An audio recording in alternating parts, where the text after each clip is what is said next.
برادران و خواهران عزیز، شب قدر از یادتان نرود. پیامبر خدا صلی الله علیه و سلم می فرمایند: من قام لیلة القدر ایمانا و احتسابا غفر له ما تقدم من ذنبه. هر کسی که شب قدر را از روی ایمان و امید به پاداش الهی بپا دارد، یعنی آن را با ذکر و تلاوت قرآن و با دعا و مناجات سپری کند، گناهان گذشته اش آمرزیده می شود. روایت بخاری و مسلم.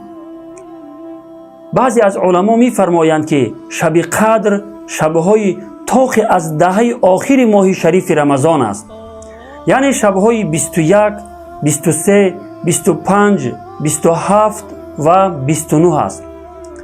دلیل آنها این فرموده رسول خدا صلی الله علیه و سلم است که می فرمایند: تحروا لیلة القدر فی الوتر من العشر الاواخر من رمضان، رواه البخاری.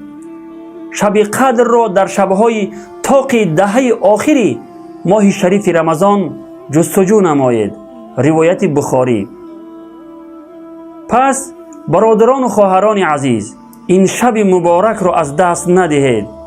با خدا این معامله خیلی خوبی است که با عبادت کردن یک شب ثواب بیشتر از 1000 ماه را برای شما عطا کرده شود. این شب را با نماز، تلاوت قرآن، ذکر و دعا و مناجات سپری نمایید. و السلام علیکم و رحمت الله و برکاته.